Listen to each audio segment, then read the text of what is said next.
Kemudian jarak tanam. Oke, lanjut.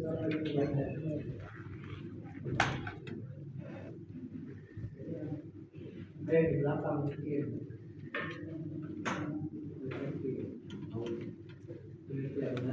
Berbeda dengan ekosistem alami, maka pada ekosistem pertanian jarak tanam diatur sedemikian rupa sehingga menjamin pertumbuhan tanaman yang optimal untuk memperoleh hasil yang maksimum. Pengaturan jarak tanam dapat berpengaruh pada iklim mikro dan mengubah habitat ekologi sehingga memudahkan hama untuk mencapai tanaman inangnya, atau dengan kata lain hama dapat dengan mudah berpindah dari satu tanaman ke tanaman lain.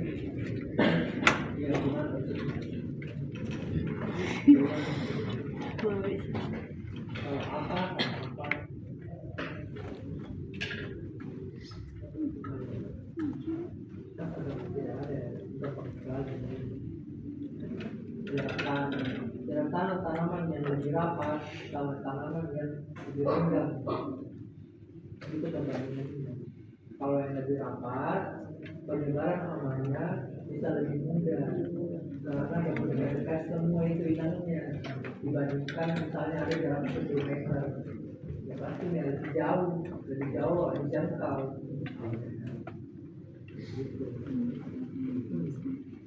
Penyakit juga begitu.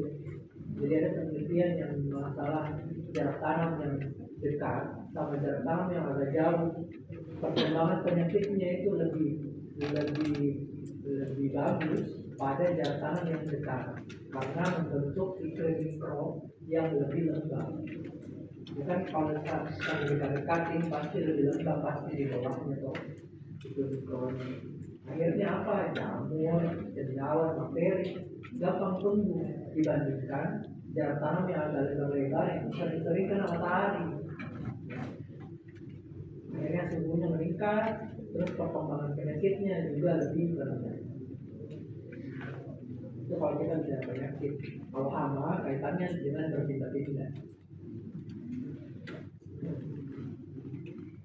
Oke, yang ke-8, kesinambungan penanaman tanaman yang sama. Saya mau baca sini loh, sama ini. Ekosistem pertanian beberapa jenis tanaman tertentu yang disediakan di pos tempat bersama secara terus-menerus dari tahun ke tahun. Hal ini mengakibatkan hama tanaman tersebut akan semakin berkembang dan meningkat populasinya sehingga berakibat kerugian yang besar dan dalam keadaan yang ekstrim dapat menyebabkan tanaman yang berbeda. Halo maknanya.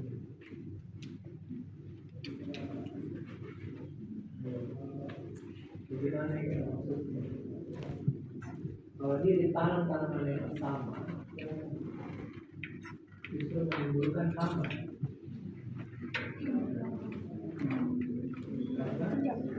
Makanannya tersedia. Iya, karena makanannya terus tersedia. Ya, makanya salah satu pengendalian hama itu adalah rotasi tanaman. Rotasi tanaman itu maksudnya musim ini 1 tahun kalau dibagi menjadi 4 musim tanam. Musim tanam pertama tanam padi, musim tanam kedua musim kacang-kacang, musim tanam ketiga musim padi lagi, baru musim tanam keempatnya kacang-kacang. Nah, hama-hama yang di padi, yang menyerang padi itu biasanya berbeda dengan hama-hama yang menyerang tanaman lain, kayak kacang, beda. Sehingga hama-hama yang padi ini tidak bisa hidup lagi di musim tanam berikutnya karena beda dengan kecuali hamanya itu polifag. Tahu sih, kalau hamanya polifag itu berarti dia menyerang berbagai macam famili tanaman. Jadi mau dia padi, mau dia kacang, semua yang jadi pengendalian menggunakan rotasi tanam itu tidak tepat. Kalau yang mau kita kendalikan adalah hama yang sifatnya polifag. Nanti ada di materi berikutnya harusnya penggolongan hama itu berdasarkan secara inang, ada monofag, ada oligofag, ada polifag. Kalau monofag itu adalah hama yang memakan hanya satu spesies atau satu genus tanaman. Kalau oligofag itu hama atau serangga ataupun hama yang memakan satu famili tanaman yang sama. Contohnya mungkin kacang-kacangan saya semua dimakan, mau kacang hijau, kacang buncis, kacang apa, pokoknya satu famili itu inangnya semua. Kalau polifat lebih dari satu famili tanaman. Misalnya famili tanaman Poaceae inangnya, terus famili tanaman Leguminosae juga, terus familinya lagi tanaman Asteraceae. Jadi semua tanaman yang kita tanam itu bisa terserang sama dia. Jadi kalau kita mau mengendalikan hama yang sifatnya polifat, tidak cocok misalnya menggunakan rotasi tanam. Kita tidak perhatikan inangnya. Kita sudah yang saya pak, anunya apa namanya, ganti tanamannya. Iya, yang mana mau mengendalikan hamanya? Kalau hama yang monopak atau hama oligopak, tidak masalah, pasti bisa teratasi. Tapi kalau hamanya polifat dan tanaman inangnya itu salah satu inangnya juga ya, dia pasti muncul terus ya. Begitu, sesimpel itu. Kemudian akibat unsur hara, apa yang dibaca? Ya, bagian sini lagi.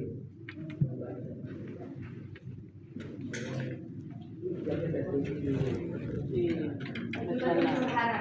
Kalau perubahan nutrisi itu untuk pertumbuhan dan perkembangan, adanya perubahan keadaan tanah karena usaha pemupukan akan berpengaruh terhadap kandungan nutrisi di dalam jaringan tanaman. Secara tidak langsung dapat mempengaruhi tingkat kepadatan populasi hama yang menyerang tanaman tersebut. Contohnya kutu daun hijau, Macrosipum granarium, dan wering batang coklat, Milaphata lugens. Populasinya bertambah padat apabila kandungan nitrogen yang tinggi pada tanaman inangnya.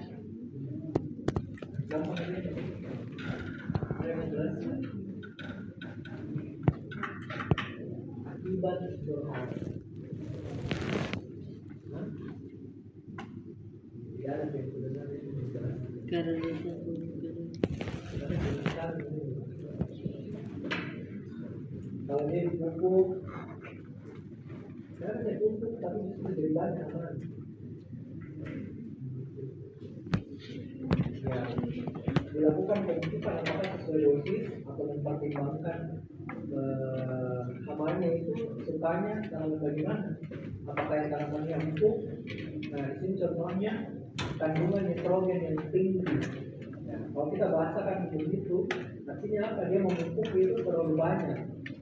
Nah, kemudian apa? Tanaman padinya akhirnya kalau dia terlalu banyak ya, kalau tanaman padi itu dia jadinya lebih berair, lebih apa istilahnya ya, lebih segar, lebih bugar, yang kayak gendut-gendut, banyak airnya, banyak seksnya di dalam tanaman. Nah, daun yang warna batang coklat itu paling suka kalau begitu modelnya, banyak airnya atau jaringannya itu empuk.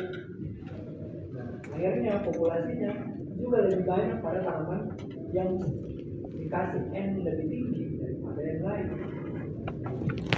Bagus. Nah, kalau contohnya nitrogen sejauh ini, atau mungkin ada lagi yang lain, bisa diteliti itu. Kalau saya pakai N berapa dosisnya sama berapa dosisnya, apakah populasi orang batang coklat itu lebih tinggi di mana atau lebih rendah di mana?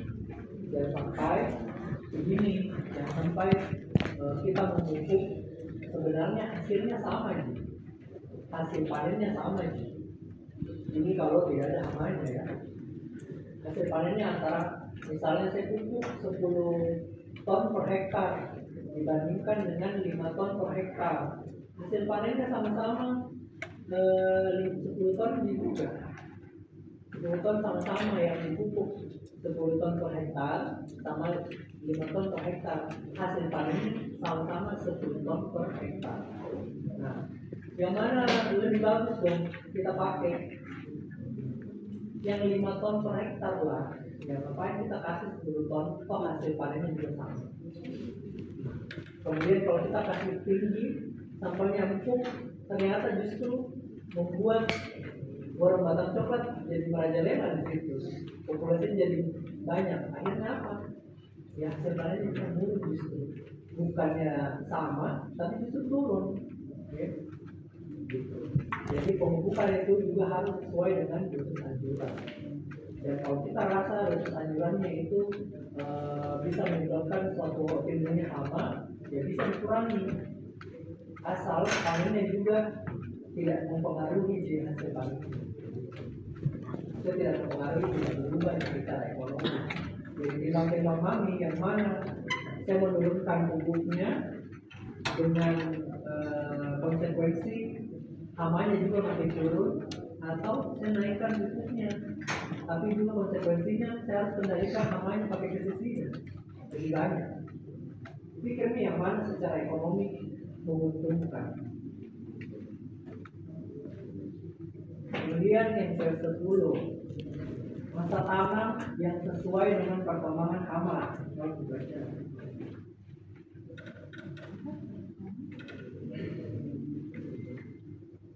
Ya, lanjut.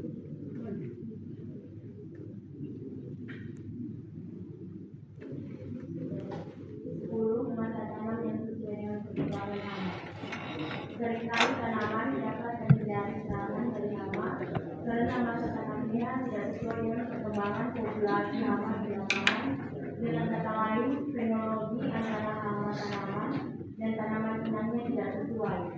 Apabila terdapat kecocokan antara fase tanaman dan fase hama, akan terjadi kerusakan tanaman yang berat karena makanan pada fase merusak hama telah terbiasa kemudian hama tersebut.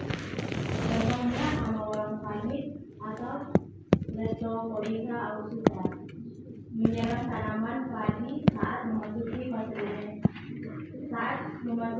generatif masa tutup pada pengisian bibit-bibit padi.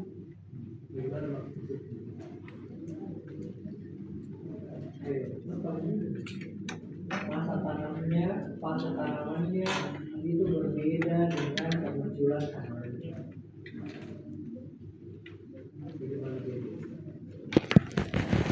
Ini contoh wangsang ini menyerang padinya itu pada saat fase generatif. Taruhlah dia generatif itu, taruhlah wangsang ini munculnya biasanya bulan Oktober. Nah, bulan Oktober itu pas-pas juga padinya masuk di masa generatif. Ya pastinya padinya itu nanti akan terserang. Dibandingkan kalau misalnya padinya itu memasuki masa generatif pada bulan misalnya Januari, Februari, yang walang sangitnya tidak ada. Gitu. Kalau tidak ada walang sangitnya ya siapa yang merusak? Atau tidak pada saat sepanjang tahun tanaman kayak apa hama ini ada, tapi hama ini muncul pada saat padinya masa vegetatif. Nah, vegetatif itu kan bukan masanya dia merusak, kan dia merusak di bulir-bulirnya, bukan di daun. Ya, pada masa vegetatif pasti tidak ada bulir-bulir padi. Paham di masa vegetatif dan generatif. Nah, paham? Sudah diambil dasar-dasar agronomi. Sudah itu. Kita tahu yang mana dibilang generatif, yang mana vegetatif. Tahu.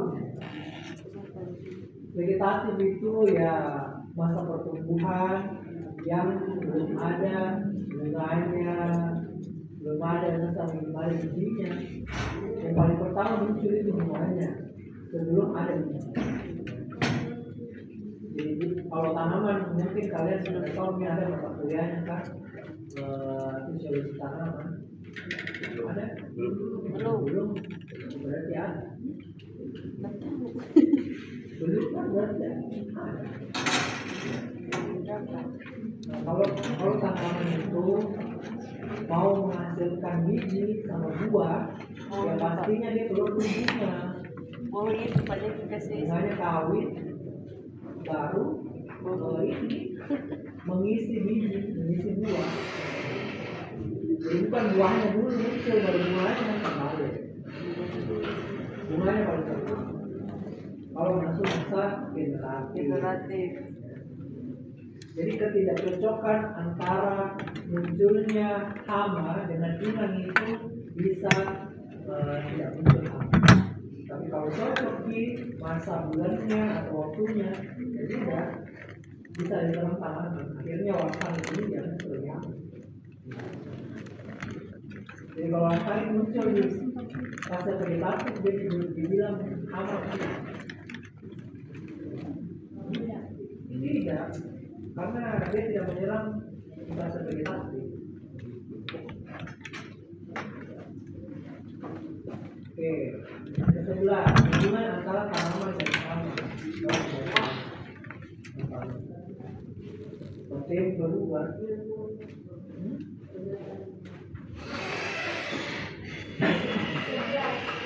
antara tanaman dan hama. Beberapa jenis hama mampu makan beberapa spesies tanaman inang. Oleh karena itu, mereka akan pindah dari satu jenis tanaman ke jenis tanaman lain. Bila jenis tanaman inang yang pertama berkurang, sehingga berakibat serangan hama pada jenis tanaman inang yang kedua akan meningkat. Hal ini berkaitan dengan hama yang bersifat polifag, poligofag, dan monofag. Contoh serangan hama yang bersifat polifag ialah ulat belayak, Sporoptera litura, yang memiliki kisaran inang yang banyak dan berbagai famili tanaman. Oke, ini sama tadi dijelaskan ya. Kalau misalnya musim ini saya tanam kacang hijau, diserang sama Sporoptera litura, kemudian musim tanam berikutnya saya tanam di jalan, dia juga tetap hadir terus, tetap dia makan. Ya, itu juga sifatnya ini yang membuat dia begitu, karena kisaran inangnya terakhir. Coba baca sini. Penggunaan pestisida yang mempengaruhi fisiologi tanaman. Pestisida merupakan agen pembunuh yang potensial sehingga penggunaannya kadang-kadang dapat mengaruhi atau mengubah fisiologi tanaman. Perubahan fisiologi tanaman ini dapat menyebabkan tanaman jadi kegiatan atau sebaliknya menjadi lebih tahan terhadap serangan hama. Contohnya kalsium arsenat. Yang tidak. AS4 dilarang penggunaannya karena daya larut yang baik di air dan daya persisten tinggi di lingkungan. Dahulu digunakan untuk mengendalikan kembang moncong pada kapas, namun hama penggunaan menjadi peningkatan populasi. Bisa dipahami yang pemaknanya? Tidak. Nah, ini karena contohnya ini kalsium arsenat karena digunakan untuk mengendalikan moncong. Tapi ternyata penggunaan kalsium arsenat ini mengubah fisiologinya tanaman. Setelah pengubahan fisiologi tanaman, ternyata ada hama lain yang muncul karena berubah fisiologi. Yang sebelumnya kutu daun itu tidak kenapa-napa itu, tapi karena yang mau dikendalikan ini kembang moncong pakai kalsium arsenat, berubah fisiologinya tanamannya, akhirnya kutu daun lebih suka yang perubahan ini. Akhirnya yang menjadi hama justru kutu daunnya. Jadi bukan menangani masalah satu, tapi justru memunculkan masalah baru. Hama dikendalikan, hama dia muncul.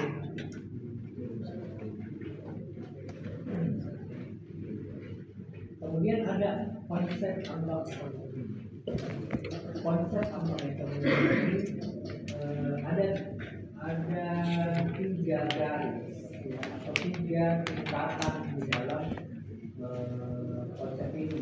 Pertama, ada yang namanya aras keseimbangan umum, ada juga ambang ekonomi, dan juga tingkat muka ekonomi. Di dalam grafik ini, yang sumbu X adalah waktu, yang sumbu Y adalah populasi. Nah, kalau kita lihat grafiknya ini bagaimana maksudnya? Terjadi apa? Tidak fluktuatif, tapi bagaimana? Ada masa-masa populasinya itu sangat meningkat, ya. Sangat meningkat ini yang kayak contohnya di sini, ya, di sini Maumi menyentuh ambang ekonomi, dan di sini sudah lewat ambang ekonomi, tapi belum sampai ke tingkat lupa ekonomi. Nah, kita baca di sini ada panah P ini pengendalian. Nah, pada saat populasi hama pada waktu ekstrim di sini, dia harus segera dilakukan pengendalian karena sudah melewati ambang ekonomi dan menuju ke titik tingkat lupa ekonomi. Nah, kita baca definisinya. Ambang ekonomi adalah kepadatan populasi hama yang memerlukan tindakan pengendalian untuk mencegah peningkatan populasi berikutnya yang dapat mencapai arah puncak ekonomi, ya, atau tingkat lupa ekonomi sama saja. Sedangkan kalau ALE atau tingkat lupa ekonomi adalah kepadatan populasi terendah yang akan menyebabkan kerusakan ekonomi. Jadi populasi hama kalau sudah capai ke tingkat lupa ekonomi atau ALE, di situ sudah menyatakan rugi. Ya. Contohnya mungkin di sini populasi keseimbangan umumnya di sini ya taruh kali 5. Terus ambang ekonominya 10, tingkat lupa ekonominya 15. Nah, kalau serangganya pada saat dimonitor ternyata populasinya sudah melewati ternyata 11. Artinya apa? Harus harus dikendalikan. Karena kan di sini tadi 15, di sini 10, di sini kalau 5. Kalau di atas keseimbangan umum ini cenderung tidak terjadi kerugian bisa terjadi secara ekonomi kalau sudah di sini. Nah, makanya sebelum populasinya itu menyentuh tingkat lupa ekonomi di sini harus ditekan populasinya dengan pengendalian. Kalau sudah di sini ya, makanya sebenarnya hama itu sebenarnya tidak perlu dilakukan penyemprotan secara reguler, tapi dia dilakukan penyemprotan pada saat titik kritisnya saja supaya menghemat, kemudian juga tidak terjadi pencemaran lingkungan. Paham jadi konsepnya begitu?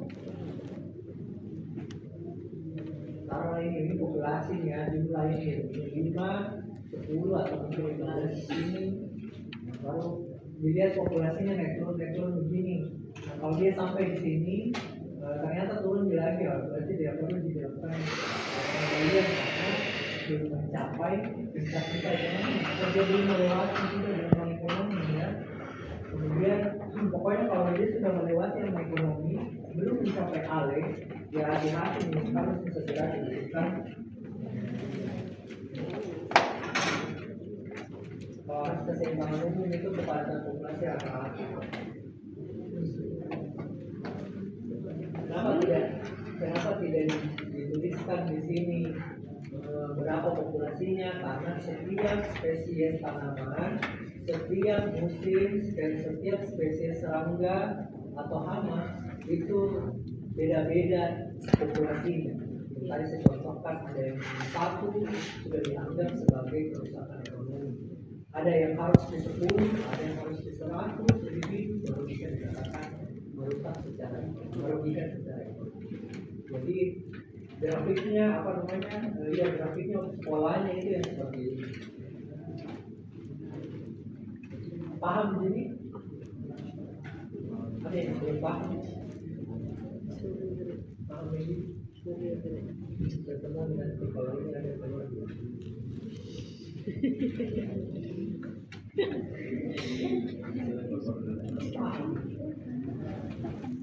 Kemudian gejala kerusakan hama sudah dibaca lagi.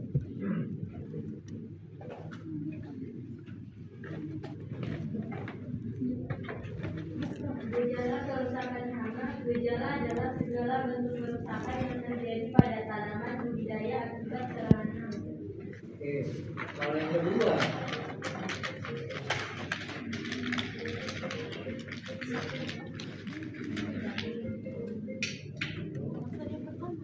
mana ada nih?